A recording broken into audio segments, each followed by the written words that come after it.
नमस्कार, आप देख रहे हैं डीडी न्यूज। मैं हूं आंचल गुलाटी। आगे बढ़ने से पहले एक नजर सुर्खियों की तरफ। भारत और घाना के बीच 4 समझौतों पर हस्ताक्षर। घाना के राष्ट्रपति और उपराष्ट्रपति से मिले प्रधानमंत्री मोदी। द्विपक्षीय साझेदारी को व्यापक बनाने का फैसला। आतंकवाद के खिलाफ लड़ाई में घाना के सहयोग के लिए प्रधानमंत्री ने जताया आभार।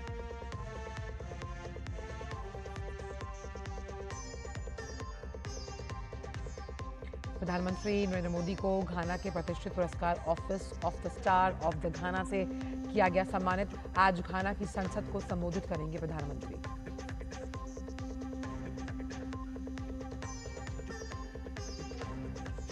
बालटाल और पहलगाम के रास्ते अमरनाथ यात्रा का शुभारंभ। पवित्र गुफा में पहुंचते ही तीर्थयात्रियों ने गाए भजन। तीर्थयात्रियों की सुविधा और सुरक्षा के लिए सभी जरूरी इंतजाम।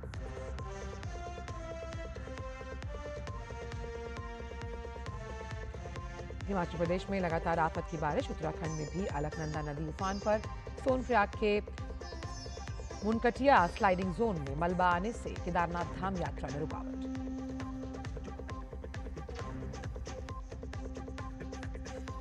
और बर्मिंघम टेस्ट के पहले दिन का खेल खत्म होने तक भारत ने पहली पारी में 5 विकेट पर बनाए 310 रन। कप्तान शुभमन गिल ने खेली शानदार शतकीय पारी।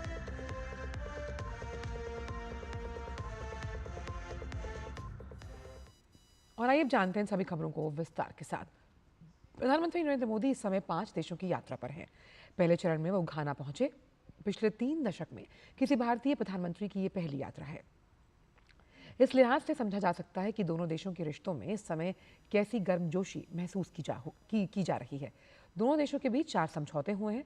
सबसे अहम बात यह है कि दोनों देशों ने द्विपक्षीय साझेदारी को व्यापक बनाने का फैसला किया। आतंकवाद के खिलाफ लड़ाई में भी दोनों देश साथ हैं। घाना से देखिए हमारी ये विशेष रिपोर्ट।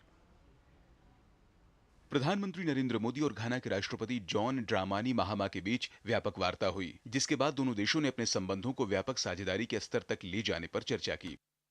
आज राष्ट्रपति जी और मैंने हमारी द्विपक्षीय साझेदारी को कॉम्प्रिहेंसिव पार्टनरशिप का रूप देने का निर्णय लिया है।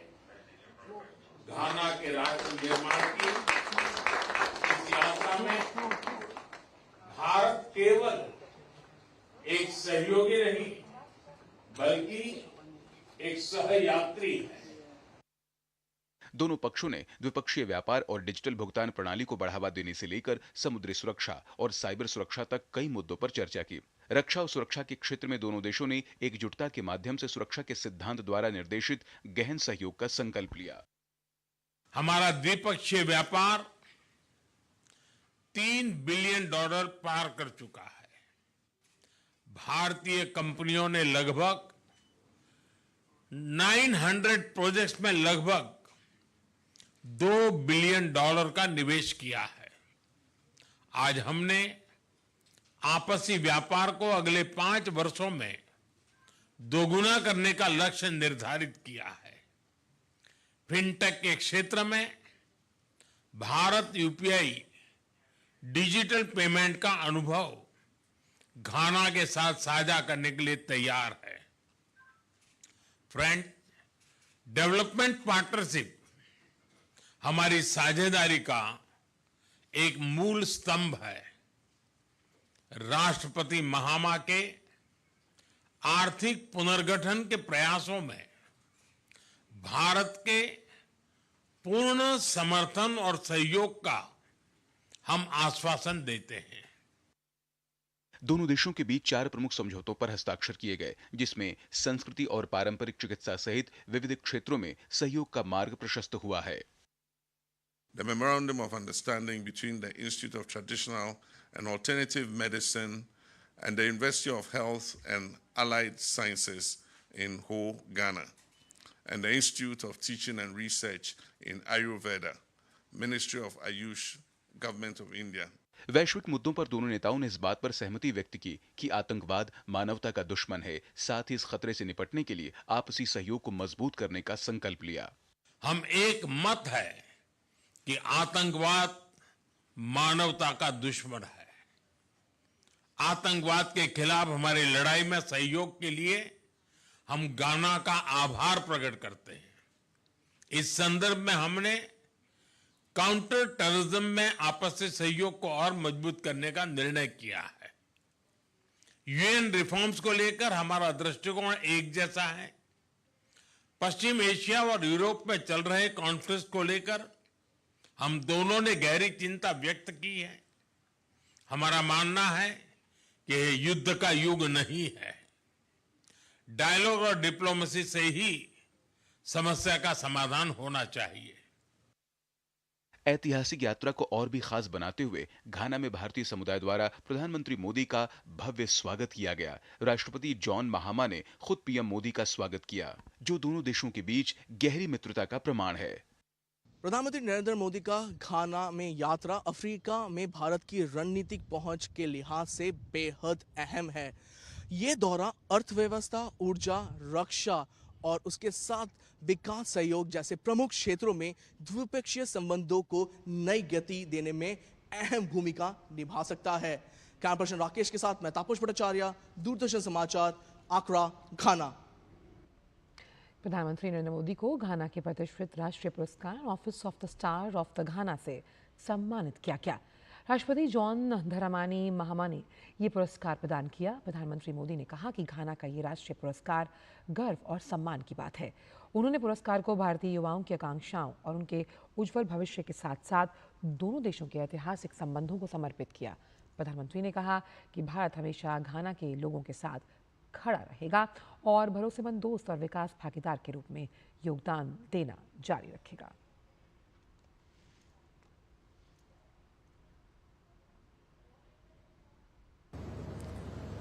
राष्ट्रपति जी द्वारा घाना के राष्ट्रीय अवार्ड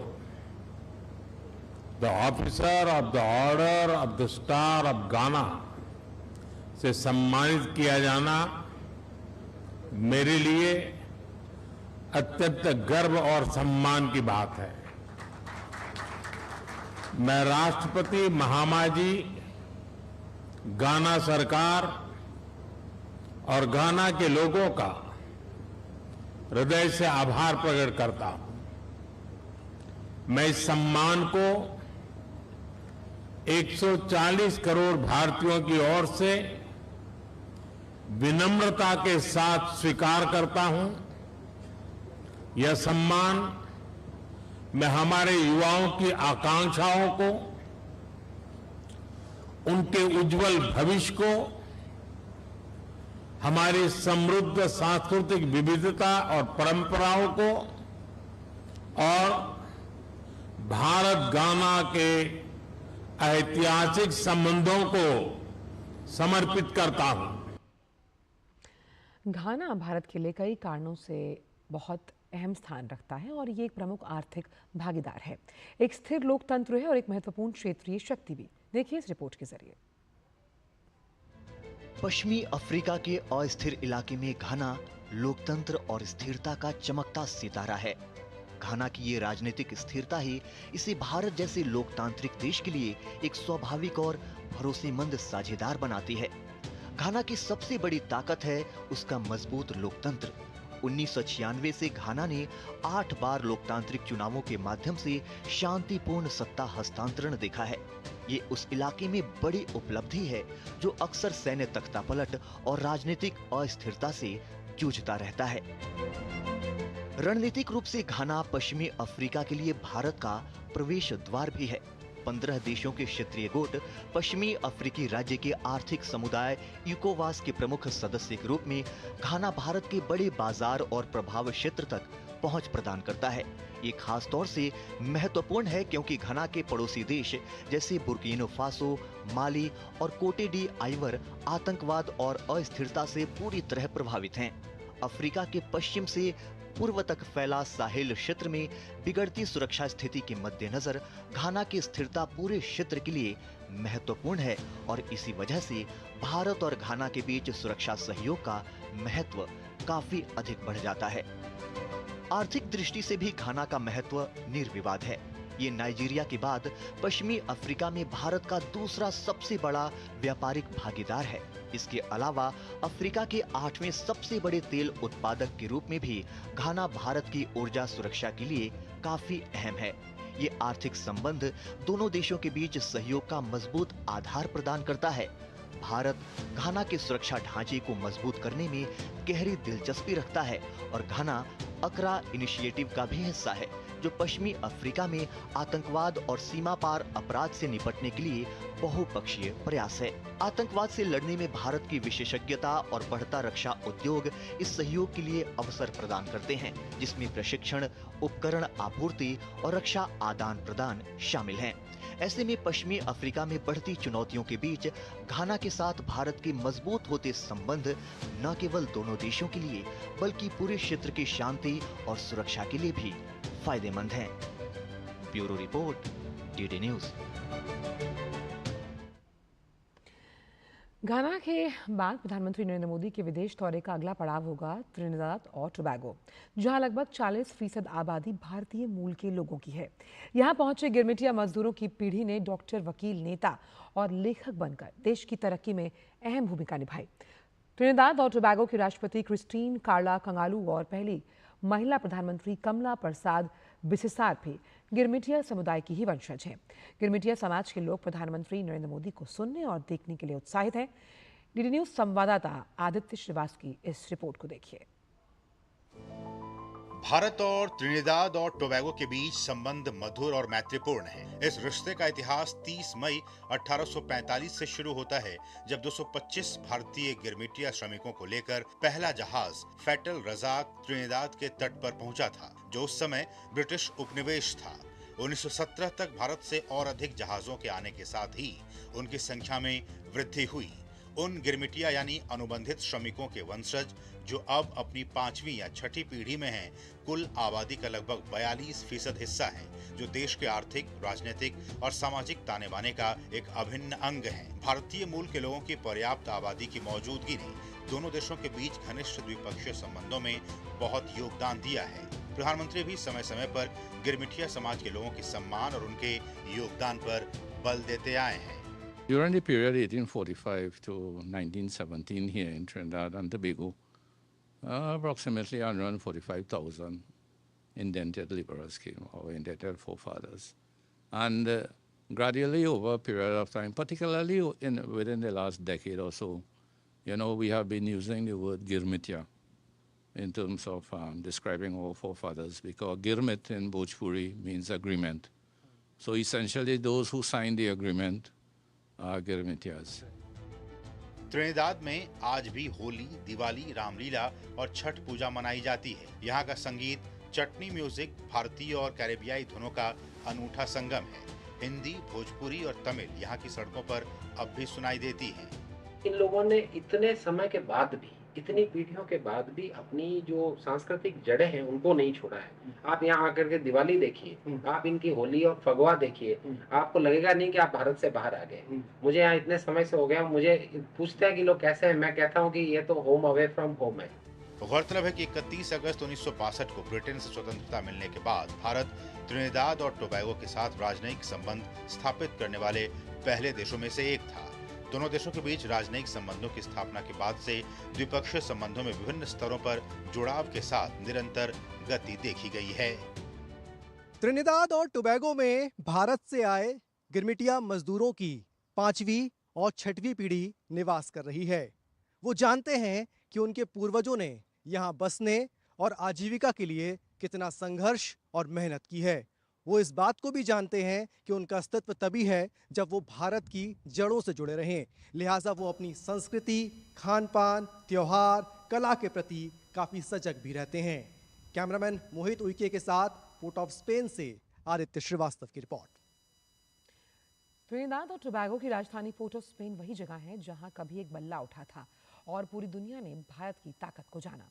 आज वही जमीन तैयार है एक और ऐतिहासिक लम्हे के लिए, जहां 54 साल पहले जो कहानी सुनील गावस्कर ने लिखी वो आज भी हमारे गर्व की मिसाल है। त्रिनिदाद की इस धरती पर आज फिर एक नई इबारत लिखने की तैयारी है। देखिए रिपोर्ट। कभी कभी कुछ जगह अपने ऐतिहासिक लम्हों से सदा जहन में बनी रहती हैं। फिर चाहे वो नाम से हो या सुनहरी यादों से। ऐसी ही कभी ना भूलने वाली कहानी जुड़ी है त्रिनिदाद और टोबैगो की राजधानी पोर्ट ऑफ स्पेन से। ये वो जगह है जहां भारत ने न सिर्फ क्रिकेट का जश्न मनाया था, बल्कि करोड़ों देशवासियों के चेहरे पर मुस्कान के साथ साथ दिल भी जीत लिया था। खास बात यह है कि अब ये ऐतिहासिक शहर प्रधानमंत्री नरेंद्र मोदी का स्वागत करने को तैयार है, जहां 54 साल पहले भारत के क्रिकेट इतिहास का सुनहरा अध्याय लिखा गया था।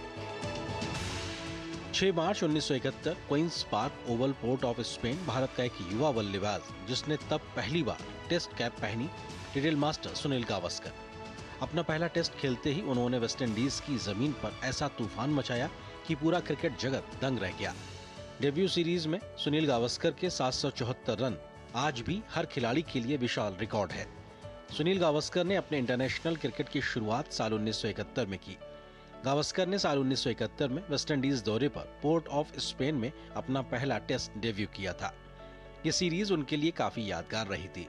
उन्होंने अपने करियर की पहली ही सीरीज में वेस्टइंडीज के खूंखार गेंदबाजों के खिलाफ उस डेब्यू सीरीज में 4 टेस्ट मैचों में रिकॉर्ड 774 रन बनाए। इस सीरीज में गावस्कर के बल्ले ने ऐतिहासिक दोहरा शतक सहित 4 शतक और 3 अर्धशतक लगाए। ये टेस्ट क्रिकेट इतिहास में किसी बल्लेबाज का डेब्यू सीरीज में सबसे ज्यादा रन बनाने का रिकॉर्ड है, जिसे 54 साल बाद भी कोई बल्लेबाज नहीं तोड़ सका है। उस सीरीज में भारत ने वेस्टइंडीज को 1-0 से हराया था, जो वेस्टइंडीज में भारत की पहली टेस्ट सीरीज जीत थी। जब पहली बार भारत ने वेस्टइंडीज को उसी की जमीन पर हराया था, तब उस जीत के hero little master Sunil Gavaskar थे। गावस्कर त्रिनिदाद और टोबैगो को अपना दूसरा घर मानते हैं। एक मैदान, 2 पीढ़ियां, एक ने भारत को क्रिकेट की ताकत बनाया, दूसरी ने भारत को वैश्विक मंच पर सशक्त आवाज दी। पोर्ट ऑफ स्पेन अब एक जगह नहीं, एक प्रतीक है। भारत की यात्रा मैदान से महाशक्ति तक की। इतिहास और मौजूदा दौर में हम सब उसके गवाह हैं। पोर्ट ऑफ स्पेन, जहां से भारतीय क्रिकेट के आत्मविश्वास ने उड़ान भरी, सुनील गावस्कर से नरेंद्र मोदी तक भारत की कहानी और देश के गर्व की जुबानी है। Sports desk, DD news. Port of Spain के क्वींस पार्क ओवल मैदान की ऐतिहासिक पिच से देखिए हमारे संवाददाता आदित्य श्रीवास्तव की ये एक और खास रिपोर्ट। प्रधानमंत्री नरेंद्र मोदी त्रिनिदाद और टोबैगो की यात्रा पर आ रहे हैं और प्रधानमंत्री लगातार ये कहते आए हैं कि कैरेबियाई देशों और भारत के बीच में एक बड़ा संबंध क्रिकेट की वजह से ही रहा है। और इस वक्त हम मौजूद हैं क्वींस पार्क ओवल के इस मैदान में और उसकी पिच पर मौजूद हैं, जिस पिच पर भारत के खिलाड़ी लिटिल मास्टर सुनील गावस्कर ने कई बड़े रिकॉर्ड्स बनाए। अपने डेब्यू मैच की बात की जाए तो सर्वाधिक स्कोर जो है वो उन्होंने खड़ा किया था इसी मैदान पर, इसी पिच पर। एक बार 1971 में ही 124 रन की पारी खेली और उसी साल की अगर बात की जाए तो 220 रन की पारी भी सुनील गावस्कर ने खेली है। और केवल सुनील गावस्कर नहीं, भारत के कई और खिलाड़ी हैं जिन्होंने शतक इस मैदान पर लगाया। सचिन तेंदुलकर जैसे बड़े और महान खिलाड़ियों के नाम भी उसमें शुमार हैं। और ये मैदान वो मैदान है जिस मैदान पर भारत को कई बार जीत भी हासिल हुई है। ये इसलिए बताना ज़रूरी है क्योंकि यहाँ पोर्ट ऑफ स्पेन की अगर बात करें तो भारतीय मूल के लोगों की संख्या अच्छी खासी है, जिनकी जड़ें भारत से हैं। करीब 40% आबादी जो इस देश की है उसमें भारतीय मूल के लोग हैं, 40% आबादी की अगर बात की जाए तो। और साथ साथ प्रधानमंत्री नरेंद्र मोदी कई बार ये कह भी चुके हैं कि क्रिकेट एक सॉफ्ट पावर है जो इन दोनों देशों के लोगों को आपस में जोड़ती है। ये भी कहा जा सकता है कि प्रधानमंत्री नरेंद्र मोदी का ये दौरा केवल देखा जाए तो राजनयिक मुलाकातें नहीं, बल्कि यहाँ की संस्कृति को और जो तमाम साझेदारियाँ अलग अलग क्षेत्रों में हो रही हैं उसको तो जोड़ेगा ही, लेकिन एक लंबे संबंध जो क्रिकेट के क्षेत्र में खेलों के साथ रहे हैं कैरेबियाई देशों के, वो भी एक बहुत महत्वपूर्ण भूमिका अदा करते आए हैं। ये कहा जा सकता है कि खेल, खासकर क्रिकेट की अगर बात करें तो उसने वेस्टइंडीज़ और भारत के बीच एक नई मिसाल भी पेश की है। और इस मैदान के म्यूज़ियम में जब हम जाते हैं तो वहाँ भारतीय खिलाड़ियों के नाम भी शुमार हैं। सुनील गावस्कर की बात की जाए, सचिन तेंदुलकर की बात की जाए, उनके रिकॉर्ड्स यहाँ पर मौजूद हैं। और वो रिकॉर्ड्स भी कहीं ना कहीं ये बताते हैं कि किस तरीके से यहाँ पे जो भारतीय मूल के लोग हैं वो भारत के खिलाड़ियों को पसंद करते हैं। और भारत के खिलाड़ी, ब्रायन लारा की अगर बात की जाए, वेस्टइंडीज़ के जो खिलाड़ी रहे हैं, को भी भारत के लोग बेहद पसंद करते हैं। तो कुछ ऐसे संबंध जो हैं वो भारतीय लोगों के, यहाँ के जो लोग हैं, भारतीय मूल के जो लोग हैं, उनके और भारत के बीच रहे हैं। कैमरा पर्सन मोहित उइके के साथ Aditya Srivastava, DD News, Queen's Park Oval, Port of Spain. और वक्त एक छोटे से ब्रेक का है, आप देखते रहिए डीडी न्यूज़। सस्ते वाले दाल मसाले स्वाद हुआ बेकार, MDH की हल्दी मिर्ची धनिया करे कमाल, ये रंग दे, ये खुशबू दे, ये तीखा, ये कम पड़े, क्या निराला MDH मसाला।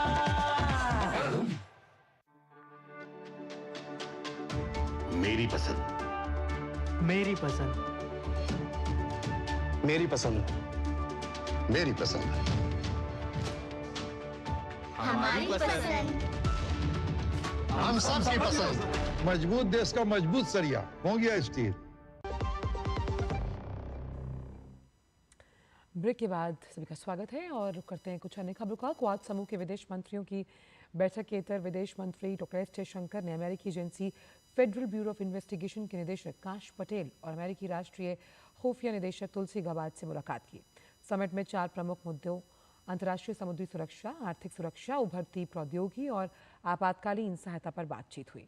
इसी कड़ी में विदेश मंत्री ने बयान दिया कि उन्होंने तय किया है कि quad Indo Pacific logistics network, जिसे वर्ष की शुरुआत में लॉन्च किया गया, ये बहुत जल्द अपना फील्ड प्रशिक्षण अभ्यास आयोजित करेगा।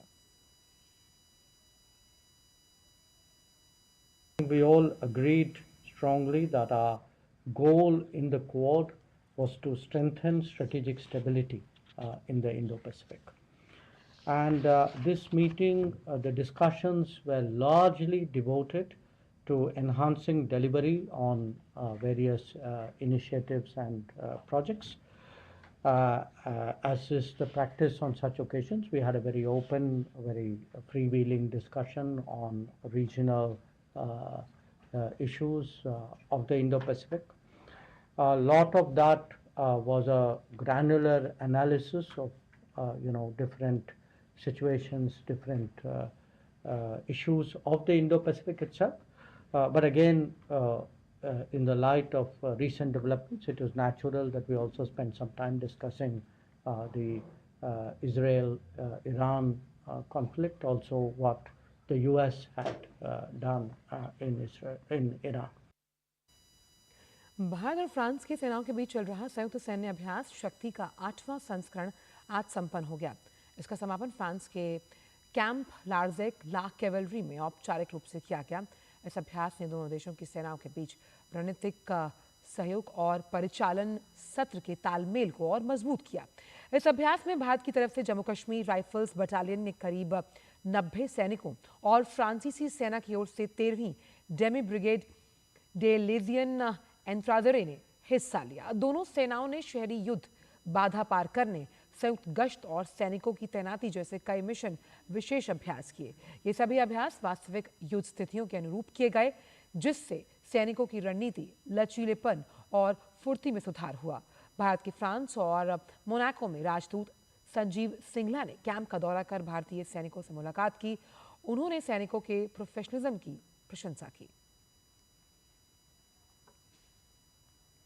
सेना प्रमुख जनरल उपेंद्र द्विवेदी ने भूटान में भारतीय सैन्य प्रशिक्षण दल IMTRAT का दौरा किया।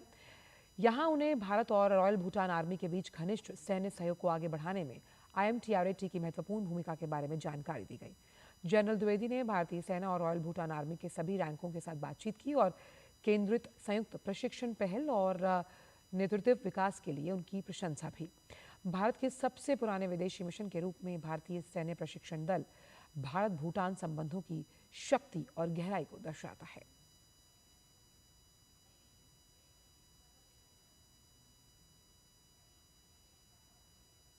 और वक्त एक छोटे से ब्रेक का।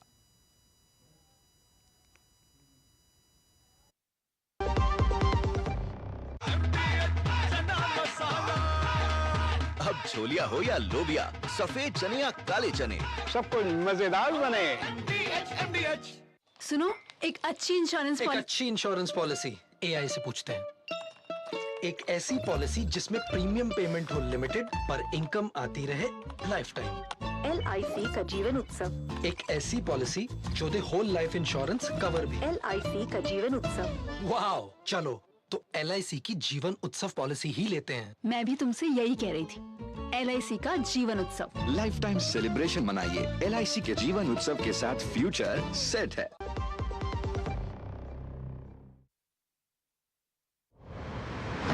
जब देश पूछता है, जवाब देना पड़ता है। शाम 5 बजे बजती है सवालों की घंटी और लगती है वो पंचायत जहां मुद्दे टलते नहीं और कोई जवाब अधूरा नहीं रहता। आपको इतना बुरा लगा सवाल, मैं इसको दूसरे तरीके से पूछ लेती हूँ। मैं इसको दूसरे तरीके से पूछ लेती हूँ। यहाँ दलीलें नहीं, सच्चाई गूंजती है। मैं रीमा पराशर लेकर आती हूँ देश का सच आपके सामने।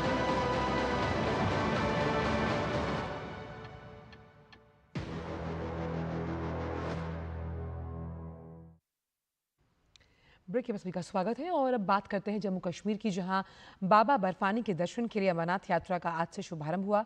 श्रद्धालुओं का पहला समूह आज श्री अमरनाथ की पवित्र गुफा के दर्शन करेगा। इस दौरान तीर्थ यात्रियों का उत्साह देखते ही बन रहा है। पवित्र अमरनाथ गुफा में पहुंचते ही तीर्थ यात्रियों ने भजन गाए। श्रद्धालु लगातार हर हर महादेव और बम बम भोले के जयकारे लगा रहे हैं। ये यात्रा 38 दिन यानी 9 अगस्त तक चलेगी और पहलगाम और बाल्टाल दोनों मार्गों से होते हुए गुजरेगी। सुरक्षा सुनिश्चित करने के लिए भारतीय सेना, CRPF, PSF, SSB, CISF, ITBP और जम्मू कश्मीर पुलिस के जवान अमरनाथ यात्रियों की सुरक्षा में तैनात किए गए हैं।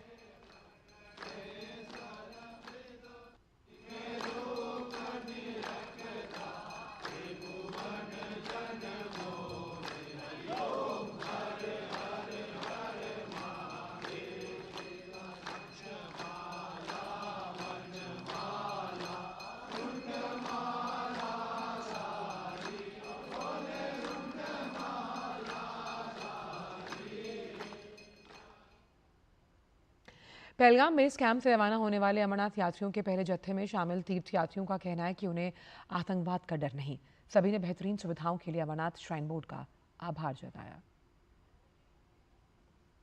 जो भोले बाबा के दरबार पर जो भी यात्री आया है आराम से जाएं और आराम से आते जाएं, धक्का मुक्की मत करें। गवर्नमेंट की व्यवस्था बहुत ज्यादा बढ़िया है, आराम से जाएं और आराम से आएं। हम अपनी फैमिली के साथ आए हैं, बहुत अच्छा एक्सपीरियंस है। भगवान जी के घर जाएंगे, मन्नत मांगी जो हमने मन्नत पूरी की है। ये मेरा कश्मीर में भी फर्स्ट टाइम है, तो मैं फर्स्ट टाइम आई हूँ तो मेरे को बहुत अच्छा लगा। यहाँ की वादियाँ, यहाँ का मौसम बहुत अच्छा है। मैं तो यहाँ पे जो रिवर है, सिंध रिवर है, वहाँ पे बैठ के हमने फोटोज वगैरह खिंचवाई, बहुत अच्छी व्यू है। आज बाबा बर्फानी के दर्शन के लिए हम जा रहे हैं और बहुत अच्छा लग रहा है, मन में उत्साह है। हर हर महादेव, हर हर महादेव। मैं राजेश शर्मा बाबा महाकाल की नगरी से आया हूँ बाबा बर्फानी के दर्शन करने के लिए। बम बम। अमरनाथ यात्रा का महत्व आखिर क्या है, आइए समझते हैं कि किस तरह से ये यात्रा आध्यात्मिक तौर पर बेहद महत्वपूर्ण है। अमरनाथ गुफा हिंदू धर्म के प्रमुख तीर्थ स्थलों में से एक मानी जाती है और भगवान शिव के प्रमुख धार्मिक स्थलों में से इसका स्थान सबसे ऊपर है। वहीं ये प्राकृतिक रूप से हर साल बर्फ का शिवलिंग जो है वो बनता है, ये अपने आप बनता है, बाबा बर्फानी के नाम से इसे जाना जाता है और अमरनाथ को तीर्थों का तीर्थ कहा जाता है। साथ ही इसी जगह भगवान शिव ने मां पार्वती को अमर होने का रहस्य बताया था, एक कहानी बताई थी। ऐसी कई जो कथाएं हैं वो प्रचलित हैं। अमरनाथ यात्रा और इस गुफा का हिंदू धर्म में विशेष महत्व है। हर साल जुलाई के पहले सप्ताह में शुरू होती है अमरनाथ यात्रा। सावन की पूर्णिमा तिथि पर अमरनाथ यात्रा का भव्य समापन किया जाता है।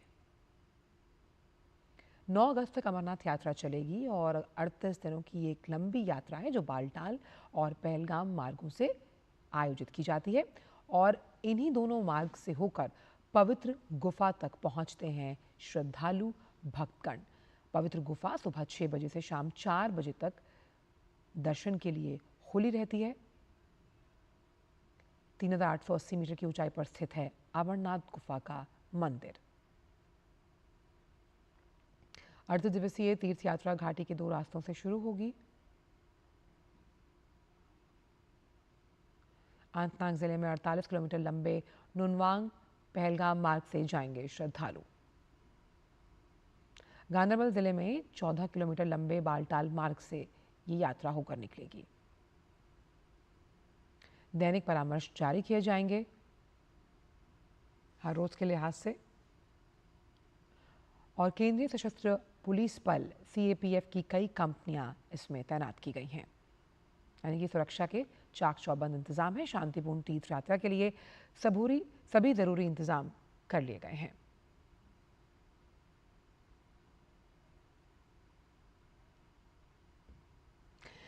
और अब बात करते हैं मौसम की। हिमाचल प्रदेश में लगातार हो रही बारिश ने तबाही मचा रखी है। हालांकि बुधवार को थोड़ी राहत देखने को मिली, लेकिन राज्य के अधिकांश जिलों में 5 से 7 जुलाई तक भारी बारिश का ऑरेंज अलर्ट बरकरार है।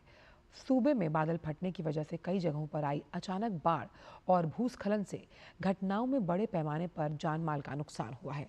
अब तक बारिश से जुड़ी घटनाओं में 51 लोगों की मौत हो चुकी है, 100 से ज़्यादा लोग घायल हैं और 21 लोग अभी भी लापता हैं। राहत और बचाव कार्यों में NDRF और SDRF की टीमें लगी हुई हैं।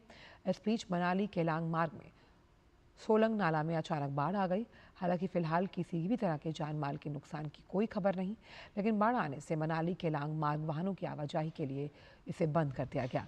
केलांग की ओर जाने वाले और मनाली आने वाले वाहनों को रोहतांग दर्रे से होकर भेजा जा रहा है।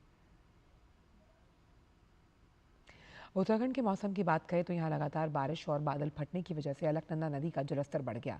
इसका असर रुद्रप्रयाग में साफ दिखने लगा, जहाँ कई घाट पानी की तेज धारा में डूब चुके हैं। वहीं बाकी कुछ इलाकों में मौसम साफ है, जिससे अधिकारियों को हाल ही में हुई बारिश और भूस्खलन की वजह से अवरुद्ध सड़कों की बहाली में तेजी लाने के लिए मदद मिलेगी।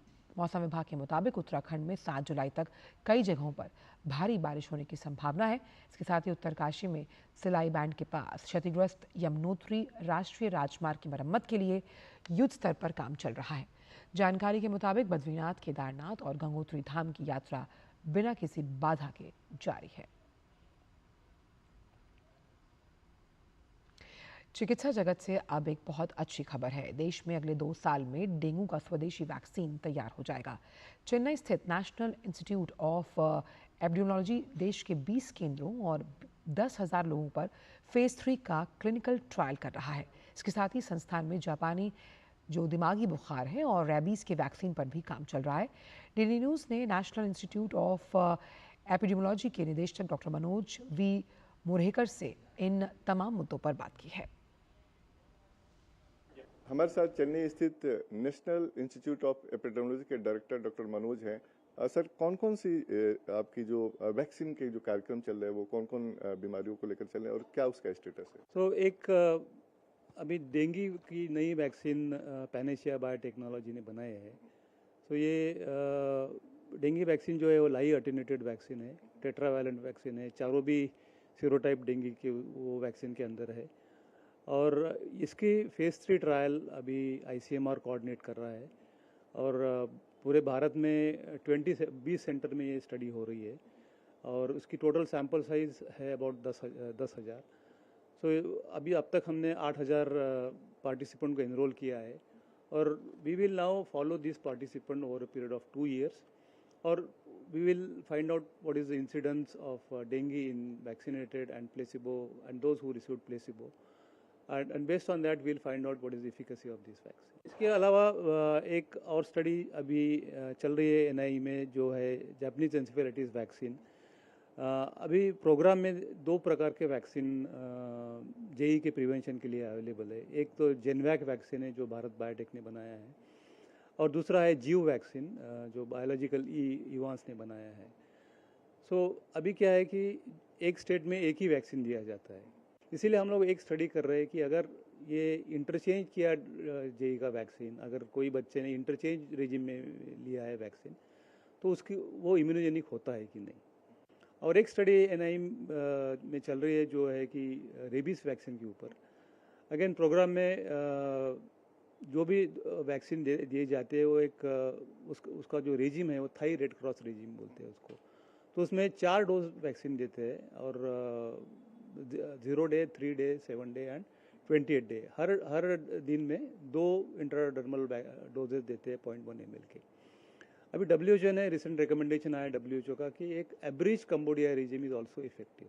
एवरेज रेजिम में 3 ही डोज देते हैं, 0, 3 एंड 7. बट अगेन प्रोग्राम को they want a data from India कि ये 3 डोज वैक्सीन का देने से whether people will have enough immunity against rabies. इस तरीके से सरकार की कोशिश है कि जो पब्लिक हेल्थ से रिलेटेड कई बीमारियां ऐसी हैं जो चुनौती बनी हुई है, उनको कैसे वैक्सीन के जरिए कंट्रोल किया जाए, प्रिवेंट किया जाए, इस पर लगातार काम चल रहा है और उसके लिए नई वैक्सीन भी आ रही है. कैमरामैन ललित के साथ Nitin Singh, DD news, Chennai. Indian council of medical research और एम्स की ओर से की गई स्टडी में पता चला कि कोविड-19 के बाद जो वयस्क हैं उनकी अचानक हो रही मौतों का कोविड वैक्सीन से कोई संबंध नहीं.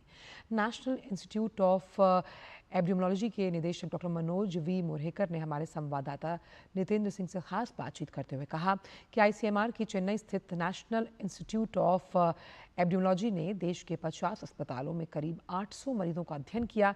उन्होंने कहा कि कोविड वैक्सीन से लोगों की जान बची है. हाल के दिनों में देखा गया कि यंग लोग चलते फिरते, डांस करते, एक्सरसाइज करते, जिम में उनकी मौत हो जा रही है और कई लोग इसको कोविड टीकाकरण से जोड़कर देखते हैं.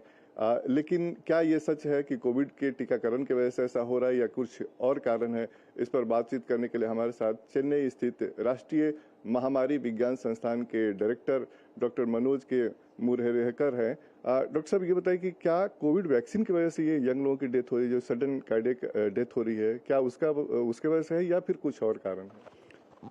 तो ऐसा है कि अबाउट 2 साल पहले आईसीएमआर ने और ICMR national institute of epidemiology ने एक बड़ी स्टडी की थी इंडिया में, क्योंकि उस वक्त भी 2023 में बहुत सारे मीडिया रिपोर्ट्स थे कि यंग लोग सडनली मर रहे हैं या डेथ हो रही है उनकी. और बहुत सारे वीआईपीज भी उसमें, बहुत सारे एक्टर्स भी मरे थे. सो फॉलोइंग दैट एक डीजी आईसीएमआर ने एक बड़ी स्टडी कमीशन की थी. सो एनआई कंडक्टेड दैट स्टडी. तो ये स्टडी 50 हॉस्पिटल में इंडिया में की गई और हमने उसमें स्टडी में क्या किया कि अबाउट 800 सडन डेथ के पेशेंट्स को इंक्लूड किया और कम्युनिटी से एज और सेक्स और लोकेलिटी मैच कंट्रोल लिए. और वो स्टडी के बाद हमको ऐसा दिखा कि कोविड-19 vaccine is not associated with sudden deaths, बल्कि हमको ऐसा पाया गया है कि कोविड वैक्सीन जिनको मिला है उनमें सडन डेथ्स या वो सडन डेथ होने की उनकी संभावना कम है. हमने स्टडी में और रिस्क फैक्टर सडन डेथ के मिले हमको, जैसे कि जिनको कोविड-19 हॉस्पिटलाइजेशन हुआ था, जिनको एडमिट हुआ पड़ा, जिनको सीवियर इलनेस था, या जो बिंज ड्रिंकिंग करते थे about 48 hours prior to their death, और जिनको फैमिली हिस्ट्री थी सडन डेथ की, या जो कोई ड्रग्स यूज़ करते थे, ऐसे लोगों में सडन डेथ मिला था. बट एक चीज़ हमको कंक्लूसिवली मिली कि कोविड-19 vaccination is not associated with sudden death. तो आपका कहना है कि जो ये सडन कार्डियक डेथ हो रहा है वो कोविड वैक्सीनेशन की वजह से नहीं है? हमारे स्टडी से कंफर्मली ऐसा मिला कि कोविड-19 वैक्सीनेशन सडन डेथ से कोई एसोसिएशन नहीं है. तो इसका मतलब है कि जो ज़्यादातर लोग वैक्सीन के बारे में जो बता रहे हैं वो भ्रामक है, तथ्यहीन है, साइंस उसके पीछे नहीं है. एटलीस्ट हमारे स्टडी से हम लोग बोल सकते हैं कि वैक्सीनेशन का और सडन डेथ का कोई संबंध नहीं था.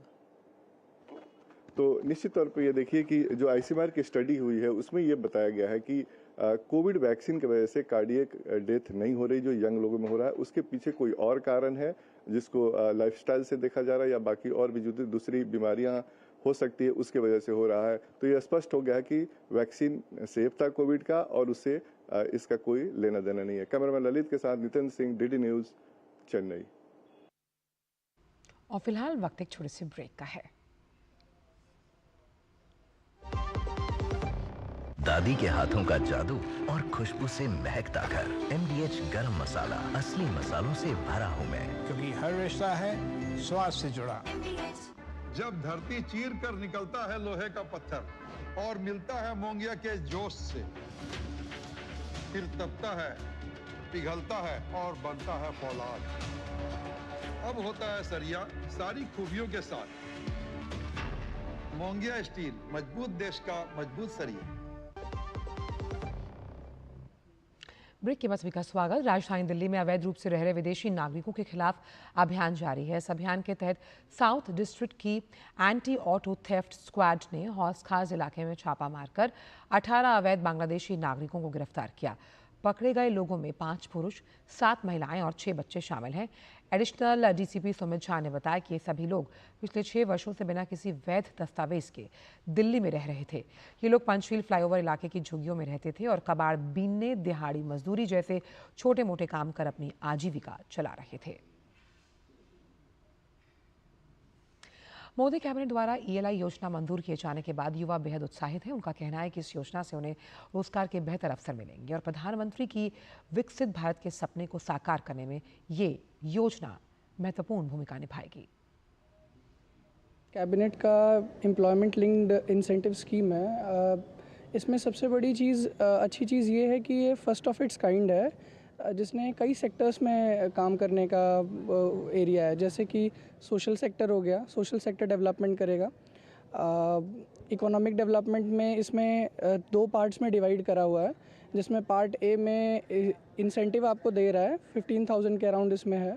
और इसका जो एरिया है वो बहुत ब्रॉड है, 3.5 करोड़ पॉपुलेशन को टारगेट करना है, जिसमें मुझे लगता है कि इंडिया के पूरे सेक्शंस को कवर करने का सबसे बड़ा इसमें इंसेंटिव है। हमारे प्रधानमंत्री श्री नरेंद्र मोदी जी कहते भी आए हैं और बोलते भी हैं कि हमारा फोकस हमेशा से यूथ पे रहा है। यूथ ही है हमें जो भारत को एक विकसित भारत 2047 उनके विजन को आगे लेके जाएगा। और जैसा भी हमने देखा है कि हमारी इकनॉमी वर्ल्ड पे 4th नंबर पे भी है, एंड इसी तरीके से हम और आगे आएंगे यूथ पे फोकस करते हुए। देखिए, आज हम जिस जनरेशन में रह रहे हैं, जिस एरा में हैं, ह्यूमन रिसोर्स एक बहुत ही इम्पॉर्टेंट एलिमेंट है उसका। और ह्यूमन रिसोर्स के लिए उनका एम्प्लॉयमेंट जनरेशन, सारी इनिशिएटिव्स जो भी एम्प्लॉयमेंट से लिंक्ड हो रहे हैं, that's very important. And the employment linked incentive scheme this time will add on to it. हमारी इकोनॉमी में भी स्केलेबिलिटी के जो चांसेस हैं कि हमारा प्राइमरी सेक्टर बहुत अच्छा कर रहा है, हमारा सर्विस सेक्टर बहुत अच्छा कर रहा है, but the main problem is कि हम उस गैप को ब्रिज नहीं कर पा रहे हैं अभी। तो अभी जो स्कीम ये आई है, इससे होगा कि जो हमारा मेजर जो गैप का एरिया है ना, वो गैप ब्रिज हो पाएगा। और जो मेजर यूथ का जो पॉपुलेशन है जो अनएम्प्लॉयड है, उसको बेटर एम्प्लॉयमेंट मिल सकता है। और उसके साथ ये है कि केवल यूथ को नहीं, जो एम्प्लॉयर्स हैं उनके लिए भी इंसेंटिव्स हैं। तो इससे ये होगा कि जो यूथ है वो बेटर एम्प्लॉयमेंट पा सकेगी और जो एम्प्लॉयर्स हैं वो लोग भी बेटर एम्प्लॉयमेंट दे सकेंगे, क्योंकि उनके पास भी इस चीज़ को देने के इंसेंटिव्स हैं। उसके बाद ये होगा सर, ओवरऑल इकोनॉमी भी ऑब्वियस है कि जब यूथ काम पे लगेगी तो इकोनॉमी में भी डेवलपमेंट होगा। तो ओवरऑल मुझे लगता है कि it is a very good incentive scheme and इससे बहुत बेनिफिट होने वाला है। दिल्ली मुंबई एक्सप्रेस जो है उसमें देश में सड़क परिवहन की नई इबारत लिखने को वो तैयार है। करीबन 1350 किलोमीटर की लंबाई और 8 लेन वाला ये एक्सप्रेसवे 6 राज्य दिल्ली, हरियाणा, राजस्थान, मध्य प्रदेश, गुजरात और महाराष्ट्र के तमाम राज्यों से होकर गुजरता है। दिल्ली मुंबई एक्सप्रेसवे से देखिए हमारे संवाददाता अजीत द्विवेदी की ये खास रिपोर्ट। दिल्ली मुंबई एक्सप्रेसवे देश का 8 लेन सबसे बड़ा एक्सप्रेसवे है। यह देश की राजधानी दिल्ली को देश की आर्थिक राजधानी मुंबई से जोड़ता है। इस एक्सप्रेसवे का करीब 80% काम पूरा हो चुका है। यह एक्सप्रेसवे भारतमाला प्रोजेक्ट का अहम हिस्सा है, जिसमें विश्व स्तरीय सुविधाएं विकसित की गई हैं।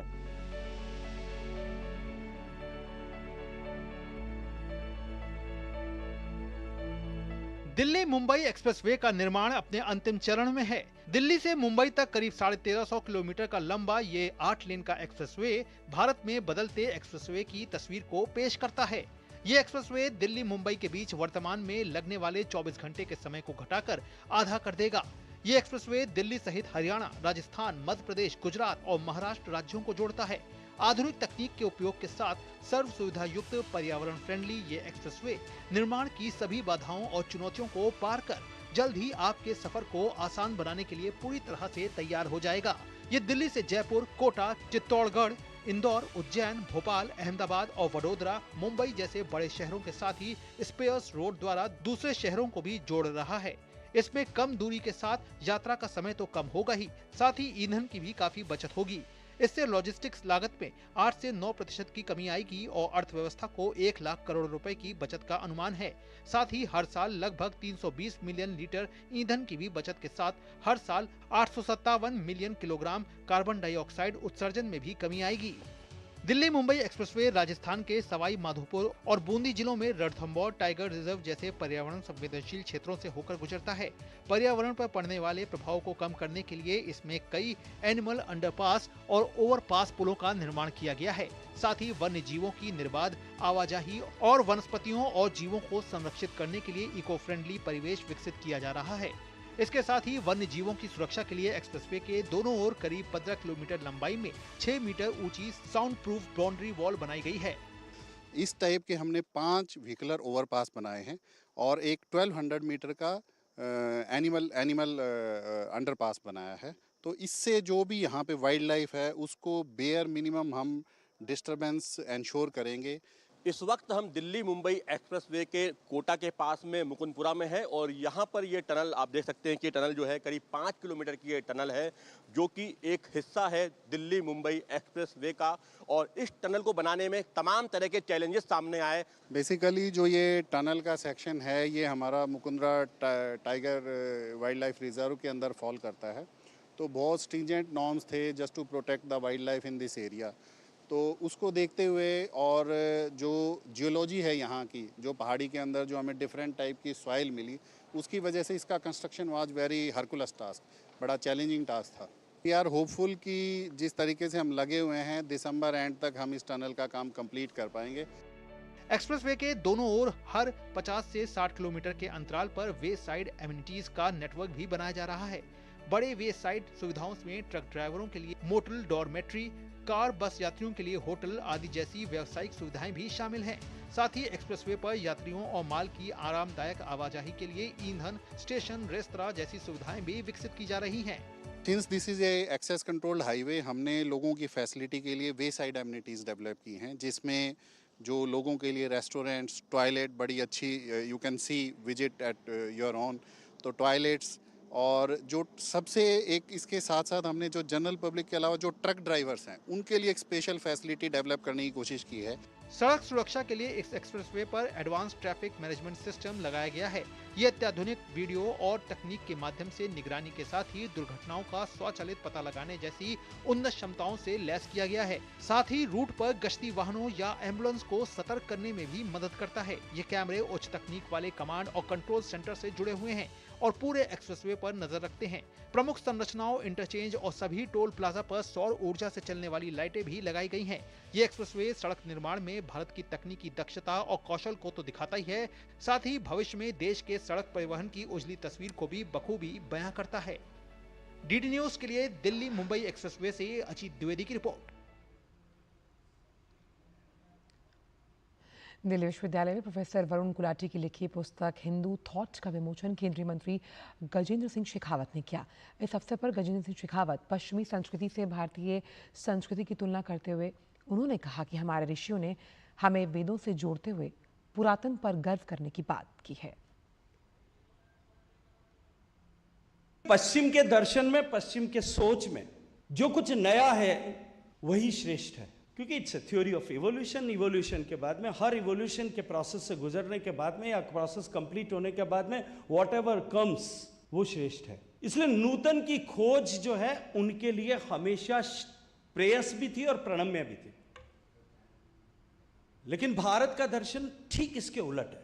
हमारा दर्शन ये कहता है कि हम सतयुग से, त्रेता में, द्वापर में और कलयुग, इस मुकाम तक आकर के धीरे धीरे क्षरण होते हुए इस मुकाम तक आकर के पहुंचे हैं और हमारे जीवन का अंतिम लक्ष्य जो है वो वापस उस सतयुग तक पहुंचना।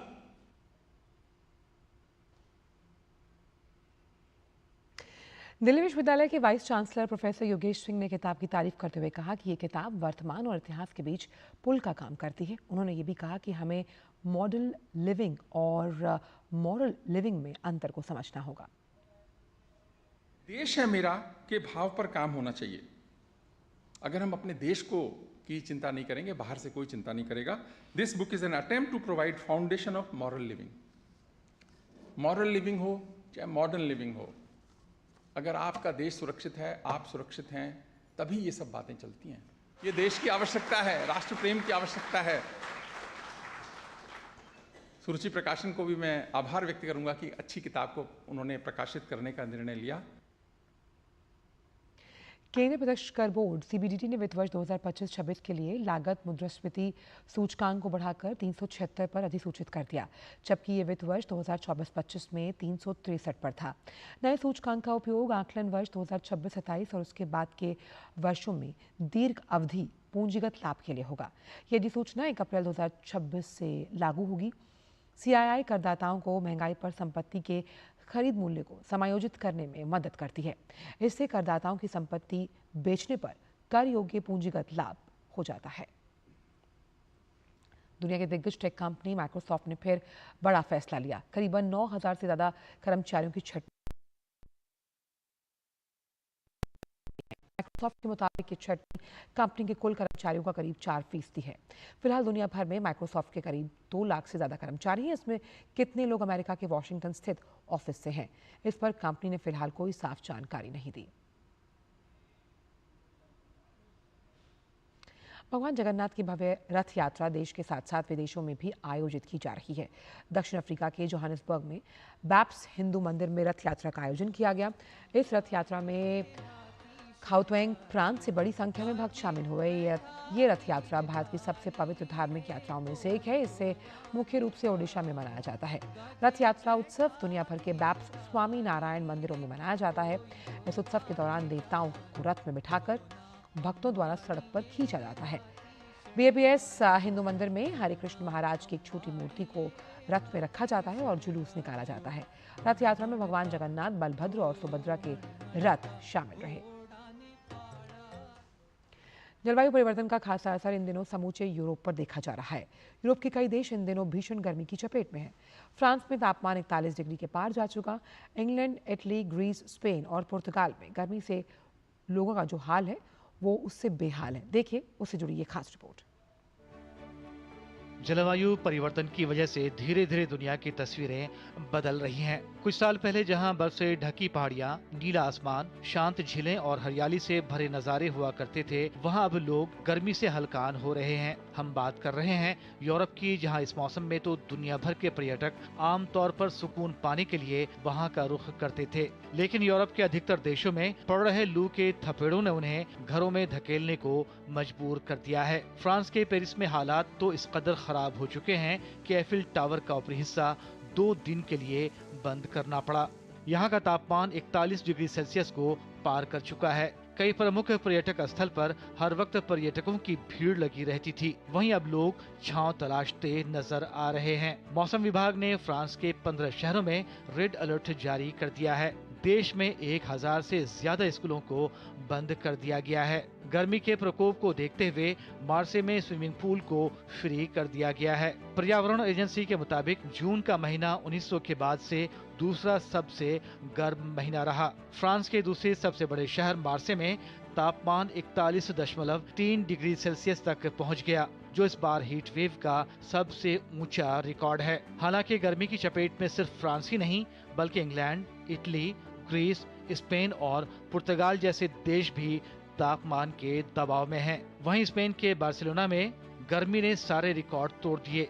नेशनल वेदर सर्विस के मुताबिक बार्सिलोना में जून का महीना 100 साल के रिकॉर्ड को तोड़ते हुए अब तक का सबसे गर्म महीना दर्ज किया गया। जून के लिए पिछला सबसे गर्म औसत तापमान 2003 में 25.6 डिग्री सेल्सियस दर्ज किया गया था। यूरोपियन यूनियन के कई देशों में मंगलवार को हेल्थ अलर्ट्स जारी किए गए। सभी पर्यटन स्थल पर एम्बुलेंस की व्यवस्था की गई है, क्योंकि जानकार आने वाले समय में भीषण लू की चेतावनी दे रहे हैं। इटली में मिलान और रोम सहित 17 शहरों के लिए हीट वेव का रेड अलर्ट जारी किया गया है। सिसिली में हीट स्ट्रोक की वजह से एक महिला की मौत हो गई। प्रशासन ने दोपहर के समय घरों से बाहर निकलने पर प्रतिबंध लगा दिया है। गर्मी से राहत पाने के लिए वेनिस में बुजुर्ग लोगों को एयर कंडीशन म्यूजियम में मुफ्त टूर की सुविधा दी जा रही है। वहीं पुर्तगाल में भी तापमान 39 डिग्री सेल्सियस के पार पहुंच गया। यूरोपियन यूनियन की कोपरनिकस क्लाइमेट सर्विस के मुताबिक यूरोप वैश्विक औसत से 2 गुना गति से गर्म हो रहा है। जो आने वाले सालों में लोगों के सामने मुश्किल खड़ी कर देगा। मौसम वैज्ञानिक मौसम में बदलाव को आने वाले समय में आम होने का अंदेशा जता रहे हैं। और अब बात बर्मिंघम टेस्ट की, जहां पहले दिन का खेल खत्म होने तक भारतीय टीम ने अपनी पहली पारी में 5 विकेट खोकर 310 रन बना लिए। इंग्लैंड ने मैच में टॉस जीतकर पहले गेंदबाजी का फैसला किया। भारत के लिए यशस्वी जायसवाल ने 87 रन की पारी खेली। वहीं कप्तान शुभमन गिल ने शानदार शतक लगाया। कप्तान के रूप में उनका दूसरा टेस्ट शतक रहा। दिन का खेल खत्म होने तक शुभमन गिल ने 114 और रविंद्र जडेजा ने 41 रन बनाकर वो नाबाद हैं। इस टेस्ट में जसप्रीत बुमराह नहीं खेल रहे। और फिलहाल समाचारों में इतना ही। दीजिए इजाजत। नमस्कार।